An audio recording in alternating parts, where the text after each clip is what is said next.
Hello, everyone, and welcome to this week's Culture Report. I'm Antonia Velez. A federal judge ruled this week that President Donald Trump's deployment of Marines and National Guard troops to Los Angeles in June was illegal. The ruling says the administration broke a law that bans the use of soldiers for civilian law enforcement activities. The judge also said the deployment was not necessary and noted the troops had not been properly trained. Now, Trump sent 700 Marines and about 4,000 National Guard members to LA after protests over the administration's immigration policies. The White House claimed the protests were violent, but California's governor and other leaders said protests were largely peaceful and rejected the presence of federal troops. While the judge is not requiring the withdrawal of remaining troops, he ordered the administration to stop using them to execute laws. The judge also said the Trump administration's intention to deploy National Guard troops to other U.S. cities brings about concerns they are, quote, creating a national police force with the president as its chief. Now, Trump has already done this in Washington, D.C. He deployed troops to the Capitol and took federal control of the local police department after declaring a quote-unquote crime emergency based on numbers that have been debated. On Thursday, D.C. officials sued the Trump administration for that very move, claiming Trump violated the Constitution by sending those troops without local leaders' consent.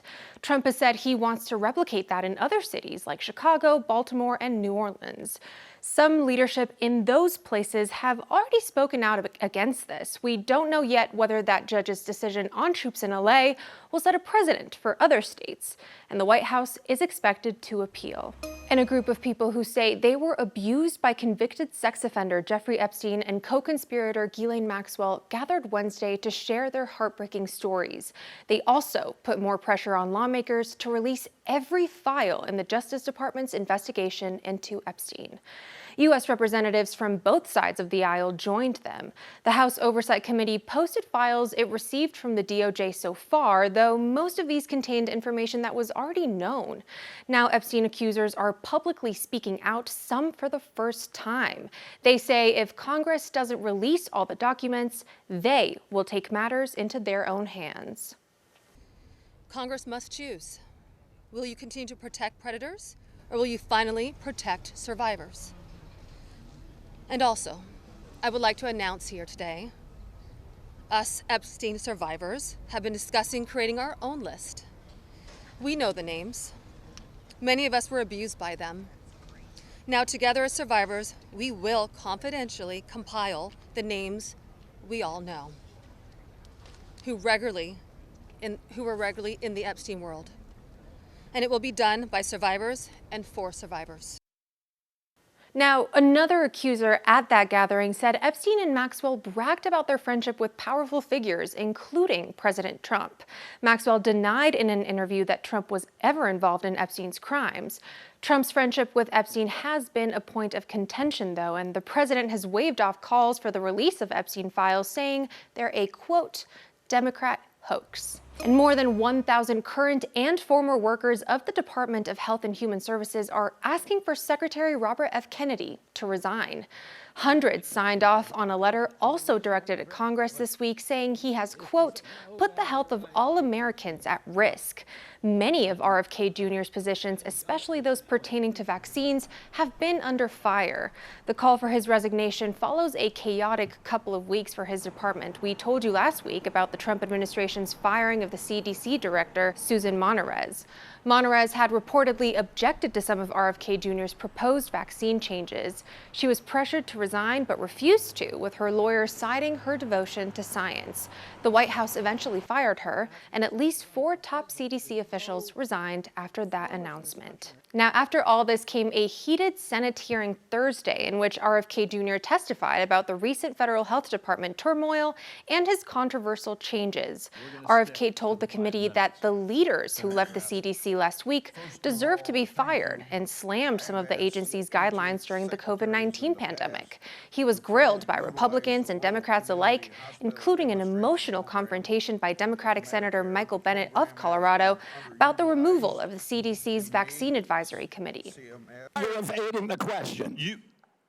No, I'm asking the questions here, You're Mr. evading Kennedy. that question. I'm asking the questions, I Mr. asked Kennedy. you a question. I'm asking the questions for Mr. Kennedy on behalf of parents and schools and teachers all over the United States of America who deserve so much better than your leadership.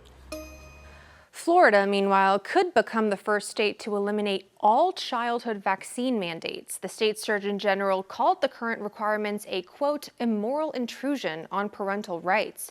He said moms and dads should decide what's best for their kids. Pediatricians say vaccines are safe and ending mandates puts students and teachers at risk of preventable diseases.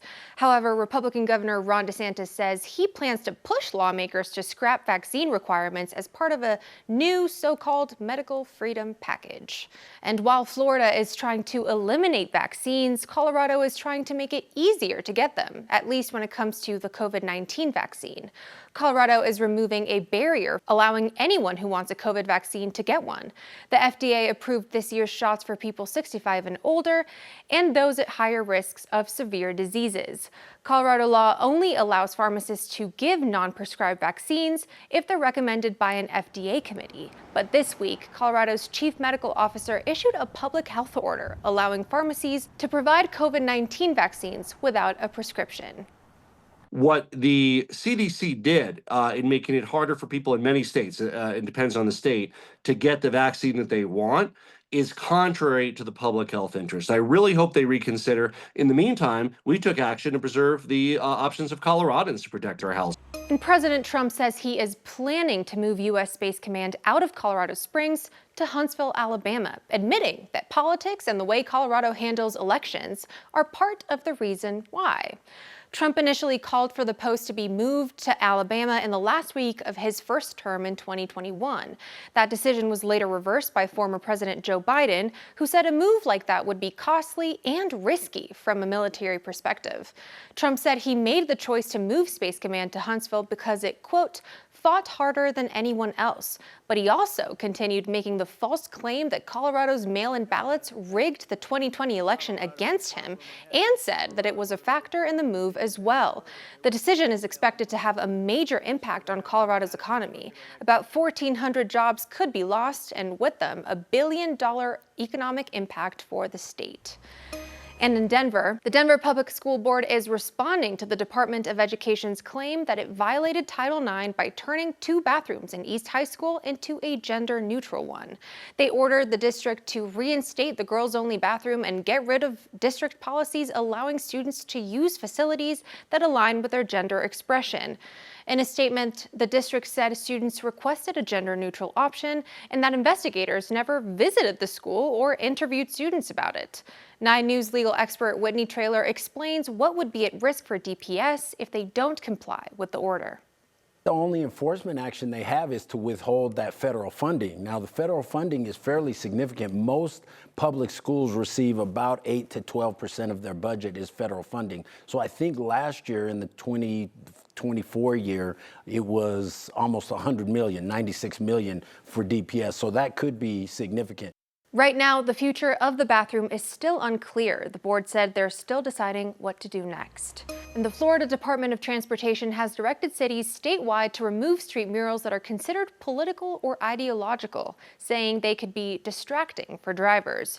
In St. Petersburg, Florida, officials got rid of a crosswalk pride mural. Now people who live there are taking action. This week, peaceful protesters have been recoloring the crosswalk in rainbow colors. They say state officials are focusing on the wrong issues. In Orlando, a crosswalk dedicated to memorializing the 2016 Pulse nightclub shooting has also been removed. On Sunday night, 3 protesters who were coloring the Orlando crosswalk were arrested by police. The attorney representing them says they were exercising their right of freedom of speech and failed to do enough damage to provide cause for the arrest. But state officials say the chalk damage will cost around $1,500 to fix. The 3 who were arrested were released from custody on their own recognizance on Monday. The world's largest professional group of scholars studying genocide has determined that Israel is committing genocide in Gaza. The International Association of Genocide Scholars passed a resolution this week that says, quote, Israel's policies and actions in Gaza meet the legal definition of genocide. The association has about 500 members, including Holocaust scholars. 86% of those members voted in support of this resolution.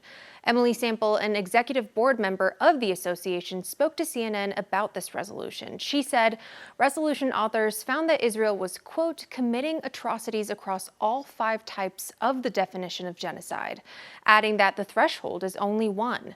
This was Sample's response when asked about discerning between casualties in legitimate military action and what legally constitutes as genocide. There is a threshold for collateral damage that war scholars will speak to, but the real difference is when understanding a genocide is the intent behind the extermination of a group.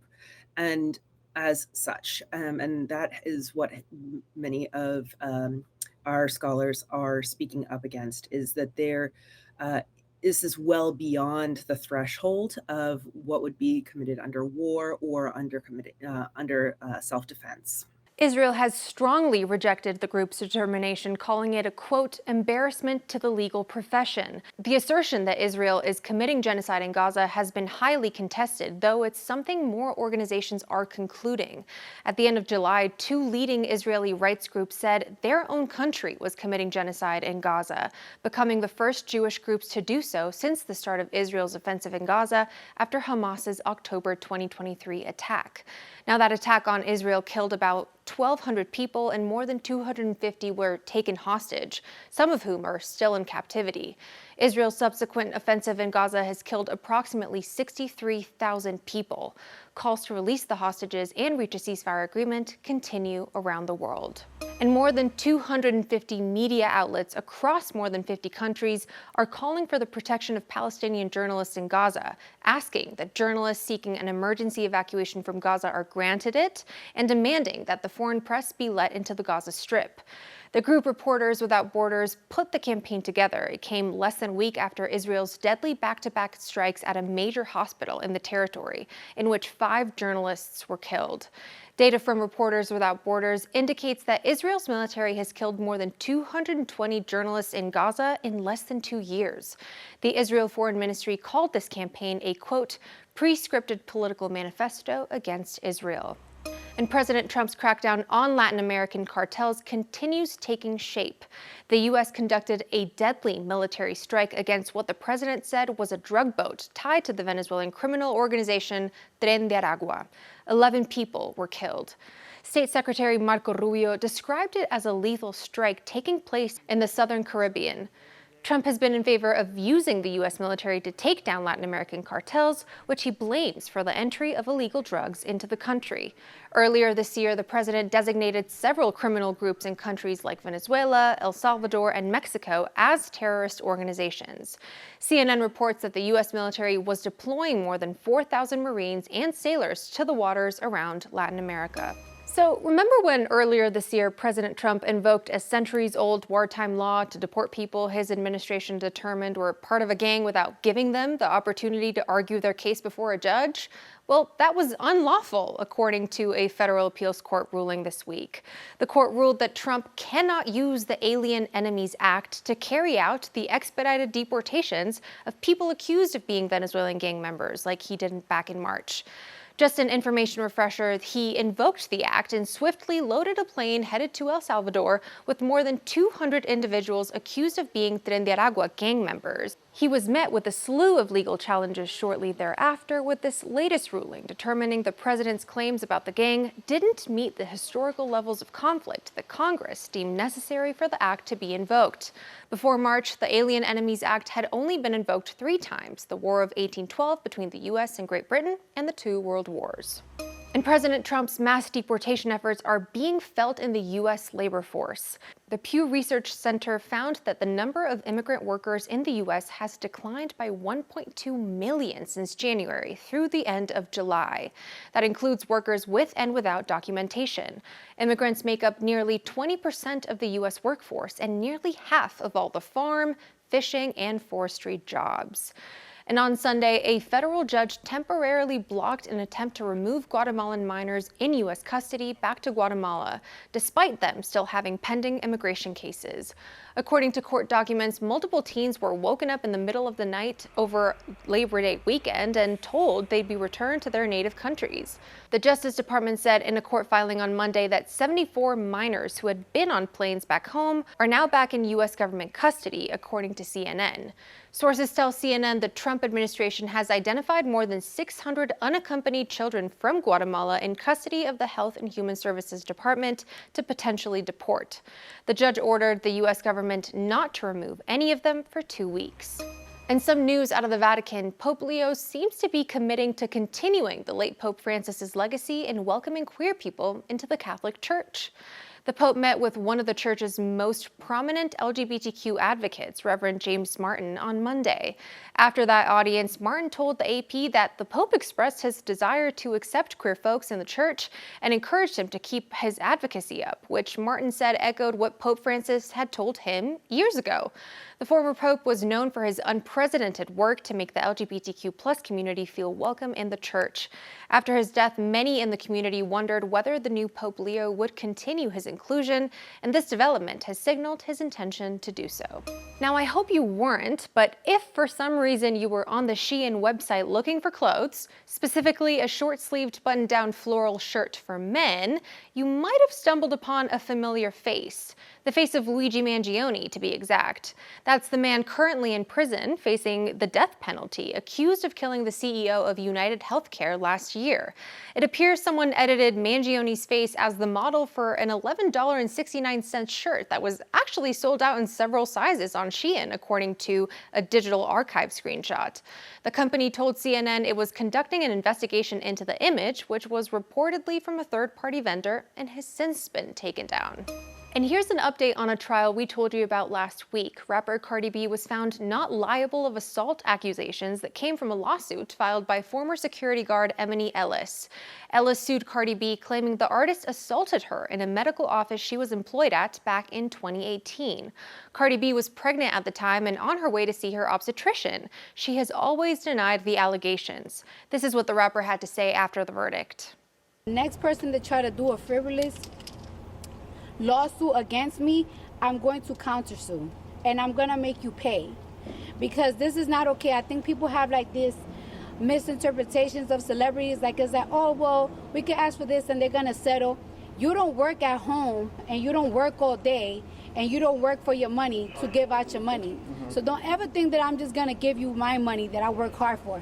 And Puerto Rico is getting an economy boost thanks to Bad Bunny. The artist, whose latest album touches on the island's history and conflicts, is heading into the tail end of a 3-month concert residency in San Juan.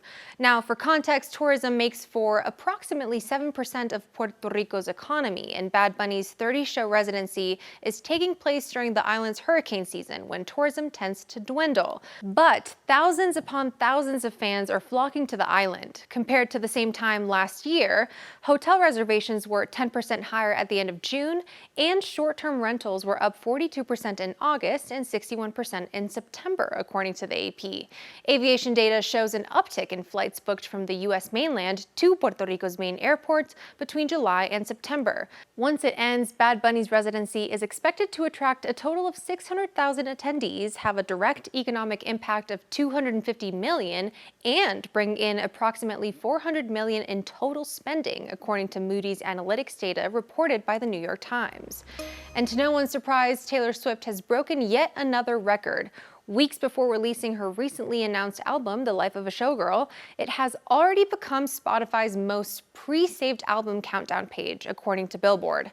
Get this though, Swift beat herself. The pop star's 2024 Tortured Poets Department album was the previous holder of that record. Now let's hop into our good news of the week. Denver Public Schools is expanding its Autism Center programs to better serve students who are on the spectrum.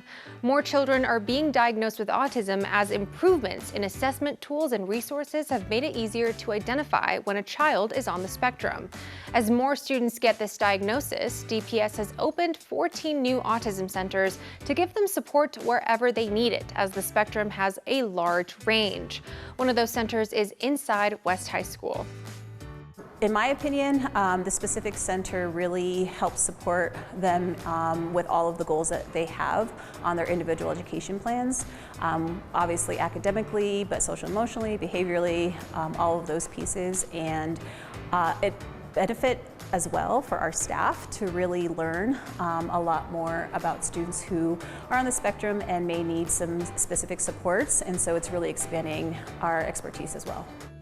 And 2 new campuses opened up to support youth to get their education back on track after getting involved in the criminal justice system. The Community Opportunity Educational Campuses just opened up locations in Aurora and Colorado Springs. They offer a bunch of different resources like career exploration, certification programs, internships, college credit support, and mental health and substance use help. This is a pilot program developed in response to a Colorado House bill signed into law by Democratic Governor Jared Polis in 2024. It established a Bill of Rights for justice-engaged students. And a one-of-a-kind art show is open in Fort Collins right now. Beauty of Blackness is now in its 6th year and was created by Louise Cutler. The art show is about creating space for Black culture to be seen, celebrated, and understood in northern Colorado. Each year, the show features artists from all over the country and includes educational and interactive workshops. But Cutler said the deeper purpose of the event is about creating understanding between cultures. I wanted to do something that exemplified my Black American culture. You know, Fort Collins is like 1.6, 1.8 Black American. And so my concept and idea, the things that I do is to bring more of our culture into the community so that we can, you know, because for me, it's like by bringing my culture into the community, we get to actually exchange cultures within the community. And I love that. I'm all about exchanging cultures, learning from cultures. And so doing that with with the show, I think we do that really well. Thank you so much for joining this week's Culture Report. We'll be back to continue the conversation next Thursday right here on 9 News Plus and 9news.com.